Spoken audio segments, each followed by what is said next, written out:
राधे राधे जी। आज की कथा में आप सभी भक्तों का हार्दिक स्वागत है। भगवान श्री कृष्ण आपकी समस्त मनोकामनाओं को पूर्ण करें।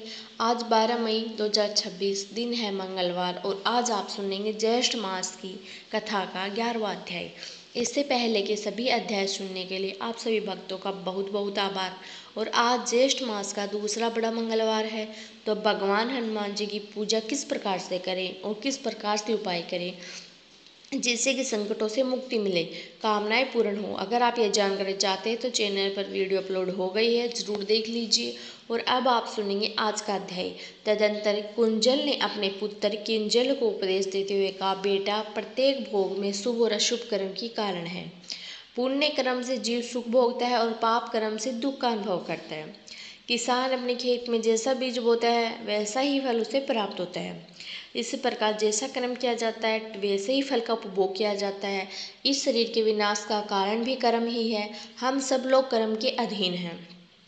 संसार में कर्म ही जीवों की संतान है, कर्म ही उनके बंधु बांधव है तथा कर्म ही यहाँ पर पुरुषों को सुख और दुख में परिवर्तित करते हैं। जैसे किसान को उसके प्रयत्न के अनुसार खेती का फल प्राप्त होता है, उसी प्रकार पूर्व जन्म का किया हुआ कर्म ही कर्ता को मिलता है। जीव अपने कर्मों के अनुसार ही देवता, मनुष्य, पशु, पक्षी और स्थावर योनियों में जन्म लेता है तथा उन योनियों में वह सदा अपने किए हुए कर्म को ही भोगता है। दुख और सुख दोनों अपने ही किए हुए कर्मों के फल हैं। जीव गर्भ की सैया पर सोकर पूर्व शरीर के किए हुए शुभ शुभ कर्मों का फल भोगता है। पृथ्वी पर कोई भी पुरुष ऐसा नहीं है जो पूर्व जन्म के किए हुए कर्म को अन्यथा कर सके। सभी जीव अपने कमाए हुए सुख दुख को ही भोगते हैं और भोग किए बिना कर्म का नाश नहीं होता। पूर्व जन्म के बंधन स्वरूप कर्म को कौन मिटा सकता है? बेटा, विषय एक प्रकार के विदर हैं, जरा आदि अवस्थाएं उपद्रव है। यह पूर्व जन्म के कर्मों से पीड़ित मनुष्य को पुनः पुनः पीड़ा पहुंचाती हैं। जिसको जहाँ भी सुख या दुख भोगना होता है, देव उसे बलपूर्वक वहाँ पहुँचा देता है। जीव कर्मों में बंधा रहता है और प्रारब्ध को ही जीवों के सुख और दुख का उत्पाद बताया गया है। हे महापराग, चोल देश में सुबाहु नाम के एक राजा हो गए। जैमिनी नाम के ब्राह्मण उनके पुरोहित थे।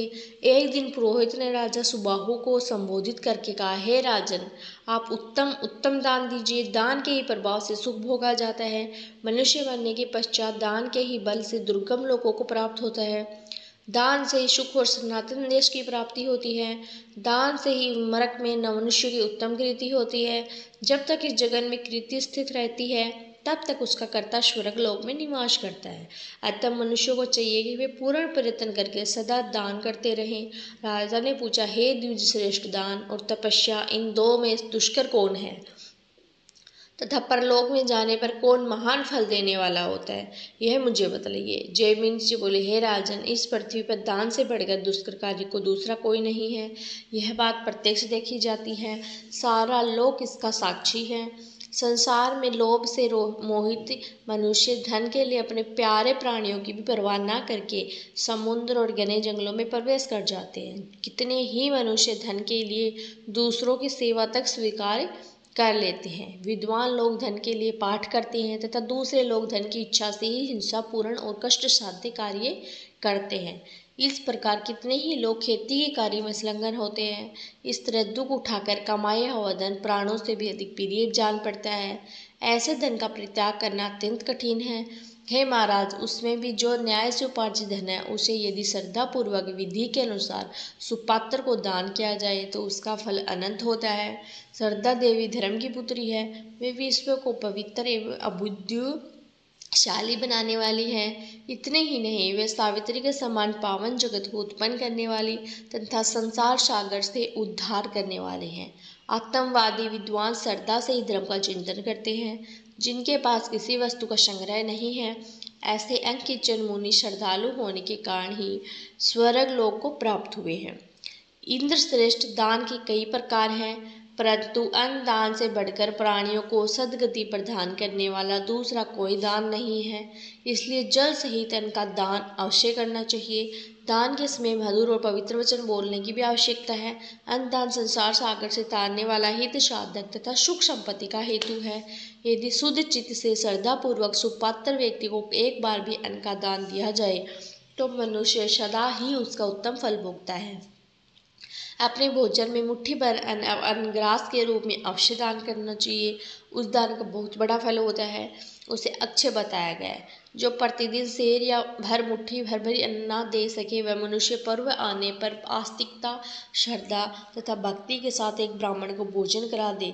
हे राजन, जो प्रतिदिन ब्राह्मण को अन्न देते हैं और जल सहित मिष्ठान भोजन कराते हैं वे मनुष्य सर्वगामी होते हैं। वेदों के पारंगामी ऋषि अन्न को ही प्राण स्वरूप बतलाते हैं। अन्न की उत्पत्ति अमृत से हुई है। हे महाराज, जिसने किसी को अन्न का दान किया है उसने मानो प्राण दान किया है, इसलिए आप यत्न करके अन्न का दान दीजिए। तब सुबाहु ने कहा, हे दिव्य श्रेष्ठ, अब आप मुझसे स्वर्ग के गुणों का वर्णन कीजिए। जैमिनी बोले, हे राजन, स्वर्ग में नंदन वन आदि अनेकों दिव्य उद्यान हैं जो अत्यंत मनोहर, पवित्र और समस्त कामनाओं को पूर्ण करने वाले हैं। और इनके सिवा वहाँ परम सुंदर दिव्य विमान भी है। पुण्य आत्मा मनुष्य उन विमानों पर सुखपूर्वक विचरण किया करते हैं। वहाँ नास्तिक नहीं जाते, चोर, असमय, निर्दयी, चुगलखोर, कृतज्ञ और अभिमानी भी नहीं जान पाते। जो सत्य के आधार पर रहने वाले शूर, दयालु, क्षमाशील, याग तथा दानशील हैं वे ही मनुष्य वहाँ जाए जाते। वहाँ किसी का रोग, बुढ़ापा, मृत्यु, शोक, जाड़ा, गर्मी, भूख, प्यास और ग्लानि नहीं सताती। हे राजन, यहाँ तथा और भी बहुत सारे स्वर्ग लोक के गुण हैं। अब वहाँ के दोषों का भी वर्णन सुनिए।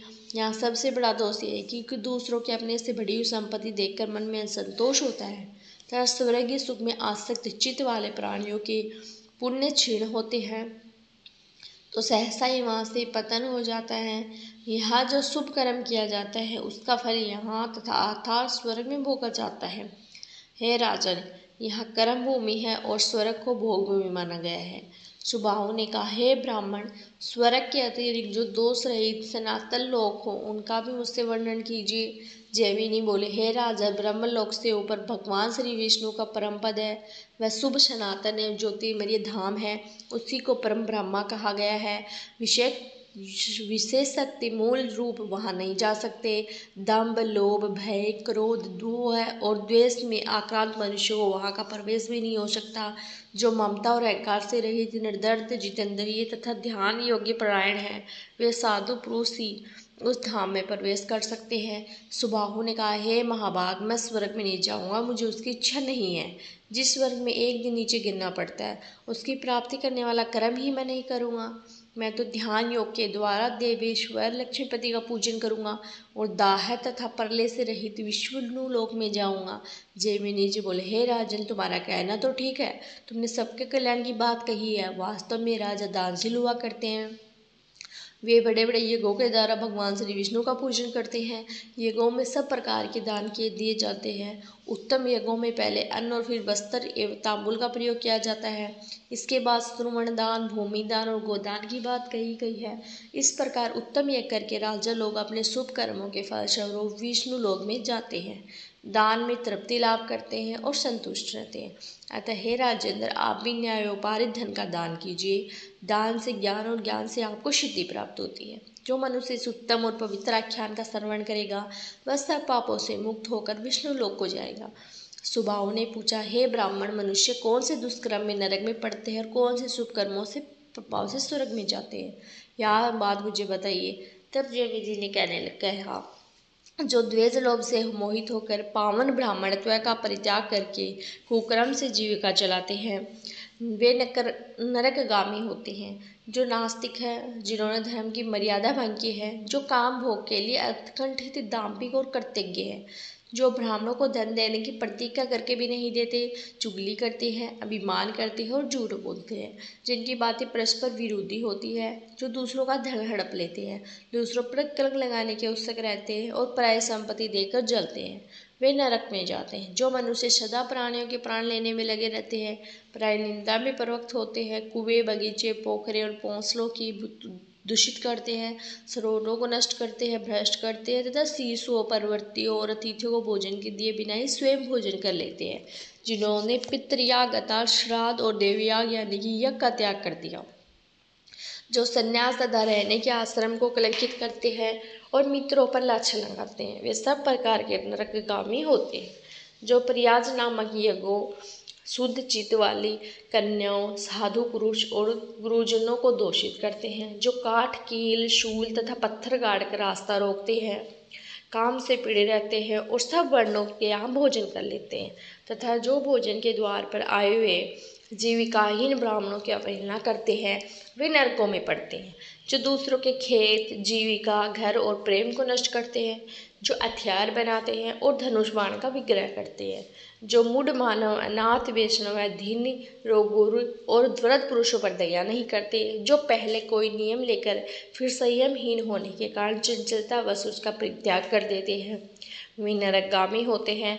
अब मैं स्वर्गगामी पुरुषों का वर्णन करूँगा, जो मनुष्य सत्य, तपस्या, ज्ञान, ध्यान तथा स्वाध्याय के द्वारा धर्म का अनुसरण करते हैं, वे स्वर्गगामी होते हैं। जो प्रतिदिन हवन करते हैं तथा भगवान के ध्यान और देवताओं के पूजन में संलग्न रहते हैं, वे महात्मा स्वर्गलोक के अतिथि होते हैं। जो बाहर भीतर से पवित्र रहते हैं, पवित्र स्थान में निवास करते हैं, भगवान वासुदेव के भजन में लगे रहते हैं तथा भक्ति पूर्वक श्री विष्णु की शरण में जाते हैं। जो सदा आदर पूर्वक माता पिता की सेवा करते हैं, दिन में नहीं सोते, जो सब प्रकार की हिंसा से दूर रहते हैं, साधुओं का संग करते हैं और सबके हित में संलग्न रहते हैं, वे मनुष्य सर्वगामी होते हैं। जो गुरुजनों की सेवा में संलग्न हैं, बड़ों को आदर देने वाले, दान ना देने वाले, शस्त्रों मनुष्यों को भोजन परोसने वाले, शस्त्र मुद्राओं का दान करने वाले तथा शस्त्र मनुष्यों को दान देने वाले, वे पुरुष सर्वलोक को जाते हैं। जो व्यवस्था में भी क्षमाशील और जितेंद्रिय है, जिनमें वीरता भरी है, जो स्तुर्वण गो, भूमि, अन्न और वस्त्र का दान करते हैं, जो अपनों से द्वेष रखने वालों के भी दोष कभी नहीं कहते, बल्कि उनके गुणों का ही वर्णन करते हैं, जो विज्ञ पुरुषों को देखकर प्रसन्न होते हैं, दान देकर प्रिय वचन बोलते हैं तथा दान के फल की इच्छा का परित्याग कर देते हैं, वे मनुष्य सर्वगामी होते हैं। जो पुरुष पर्वती मार्ग तथा निवर्ती मार्ग में भी मुनियों और शास्त्रों के कथन अनुसार ही आचरण करते हैं, वे स्वर्गलोक के अतिथि होते हैं। जो मनुष्य से कटु वचन बोलना नहीं जानते, जो प्रिय वचन बोलने के लिए प्रसिद्ध है, जिन्होंने बावड़ी, कुआं, सरोवर, पोखर, धर्मशाला और बगीचे बनवाए हैं, जो मिथ्यावादियों के लिए भी महत्वपूर्ण, संपूर्ण बर्ताव करने वाले और कुटिल मनुष्य के लिए भी सरल हैं, वे दयालु तथा सदाचारी मनुष्य स्वयं लोग स्वर्ग लोक में जाते हैं। जो एकमात्र धर्म का अनुष्ठान करके अपने प्रत्येक दिवस को सदा सफल बनाते हैं तथा नित्य ही व्रत का पालन करते हैं, जो शत्रु और मित्र के समान भाव से सराहना करते हैं और सबको समान दृष्टि से देखते हैं, जिनका चित्त शांत है, जो अपने मन को वश में कर चुकी है, जिन्होंने के भय से डरे हुए ब्राह्मण तथा स्त्रियों की रक्षा का नियम ले रखा है, जो गंगा, पूज, तीर्थ और विशेषतः गाया में पितरों का पिंडदान देते हैं, वे सर्वगामी होते हैं। जो इंद्रियों के वश में नहीं करते, जिनकी संयम में प्रवृत्ति है, जिन्होंने लोभ, भय और क्रोध का परित्याग कर दिया है, जो शरीर में पीड़ा देने वाले जू, खटमल और डांस आदि जंतुओं को भी पुत्र की भांति पालन करते हैं, उन्हें मारते नहीं, सर्वदा मन और इंद्रियों की निग्रह में लगे रहते हैं और परोपकार में ही जीवन व्यतीत करते हैं, वे मनुष्य स्वर्ग लोक के अतिथि होते हैं। जो विशेष विधि के अनुसार यज्ञों का अनुष्ठान करते हैं, सब प्रकार के द्वंद्वों को सहते हैं तथा इंद्रियों को वश में रखते हैं, जो पवित्र और सत्वगुण में स्थिर रहकर मन, वाणी तथा क्रिया द्वारा कभी भी पराई स्त्रियों के साथ रमण नहीं करते, निंदित कर्मों से दूर रहकर विहित कर्मों का अनुष्ठान करते हैं तथा आत्मा की शक्ति को जानते हैं, वे मनुष्य सर्वगामी होते हैं। जो दूसरों के प्रतिकूल आचरण करता है, उसे अत्यंत दुखदायी घोर नरक में गिरना पड़ता है, तथा जो सदा दूसरों के अनुकूल चलता है, उस मनुष्य के लिए सुखदायिनी मुक्ति दूर नहीं। हे राजन, कर्मों द्वारा जिस प्रकार दुर्गति और सुदगति प्राप्त होती है, वह सब मैंने तुम्हें यथार्थ रूप से बता दिया। कुंजल कहता, धर्म अधर्म की संपूर्ण गति के विषय में महर्षि जैमिनी का भाषण सुनकर राजा सुबाहु ने कहा, हे द्विज श्रेष्ठ, मैं भी धर्म का ही अनुष्ठान करूँगा, पाप का नहीं। जगत की उत्पत्ति के स्थानभूत भगवान वासुदेव का निरंतर भजन करूँगा। इस निश्चय के अनुसार राजा सुबाहु ने धर्म के द्वारा भगवान मधुसूदन का पूजन किया तथा नाना प्रकार की यज्ञों द्वारा भगवान की आराधना करने तथा संपूर्ण भोगों का भोग कर वे शीघ्र ही प्रसन्नतापूर्वक विष्णु लोक को पधार गए। ओम विश्व विष्णु वत्सकारो भूत भवय भवत प्रभु भूत करत भूत भरत बाहु भूतात्मा भूतवाहन भूतात्मा परमात्मा च मुक्ता नाम परमागति अव्यय पुरुष साक्षी। ये तुलसी चालीसा। श्री तुलसी महारानी करु विन सिर नाय जो मन मोह संकट विकट दीजे मात न साय नमो नमो तुलसी महारानी महिमा अमित न जाय खानी दियो विष्णु तुमको सन्नामा जग में छायो सहित महान ना विष्णु प्रिया जय जयति भवानी तिहु लोक की हो सुख खानी भगवत पूजा करे जो कोई बिन तुम्हारे सफल न होए जिन घर तव नहीं होए निवासा उस घर करहे विष्णु नहीं वासा करे सदा जो तव नित्य सुमृत ते ही के काज होए सब पूरन कार्तिक माह है महात्मा तुम्हारा ताको जान सब संसारा तब पूजन जो करे कुमारी पावे सुंदर वर्ष सुकुमारी करे जो पूजा नित्य प्रति नारी सुख संपत्ति से होय सुखारी वरदा नारी करे जो पूजन मिले भक्ति होवे पुलकित मन श्रद्धा से पूजे जो कोई भवन दिसे तर जावे सोई कथा भागवत एक करावे तो बिन नहीं सफलता पावे छायो तब प्रताप जग भारी ध्यावत तुम ही सकल चितधारी तुम ही मात यंत्रण तंत्रण में सकल काज सिद्धि हो वे क्षण में ओस्ती रूप आप हो माता सब जग में तब यश विख्याता देव ऋषि मुनि और तपधारी करत सदा तव जय जयकारी वेद पुराण तब यश गाया महिमा अगम पार नहीं पाया नमो नमो जय जय सुख कारणी नमो नमो जय जय दुखार निवारणी नमो नमो सुख संपत्ति देनी नमो नमो हाट छेनी नमो नमो भगदग दुर्हरणी नमो दुष्ट अनशन में छेनी नमो नमो बहु पाव पार उतारनी नमो नमो परलोक सुधारनी नमो नमो निज भक्तन उर्बारणी नमो नमो जन काज सवारनी नमो नमो जय कुमति नशावनी नमो नमो सब सुख उपजा नवनी जयति जयति जय तुलसी माई ध्याय तुमको शीस नवाई निज जन माँ जानी मोहि अपनाओ बिगड़े कारज आप बनाओ करो विनय में मात तुम्हारी पूर्ण आशा करूँ हमारी शरण चरण कर जोरी मनाऊँ निस दिन तेरे ही गुण गाऊँ करो मात अब तो माया पर धाया निर्मल हो सकल मम काया मांगो मात यही बर दीजिए सकल मनोरथ पूर्ण कीजिए जानू नहीं न कुछ नेम आचारा क्षम हो मातु अपराध हमारा 12 मास करे जो पूजा तो सम जग में ओ नहीं दूजा प्रथम ही गंगा जल मंगवावे फिर सुंदर स्नान करावे चंदन अक्षत पुष्प चढ़ावे धूप दीप नैवेद्य लगावे करे आचमन गंगा जल से ध्यान करे हृदय निर्मल से पाठ करे फिर चालीसा की स्तुति करे मात तुलसा की है विधि पूजा करे हमेशा ताके मन नहीं रहे कलेसा करे मास कार्तिक का साधन सोवे नित पवित्र हुई जाही यह कहा कथा महासुखदायी पढ़े सुने सो भाव तर जाई यह तुलसी चालीसा पाठ करे जो कोई गोविंद सो फल पावे ही जो मन इच्छा होई तुलसी चालीसा संपूर्ण। अब आप सुनेंगे तुलसी महारानी की आरती।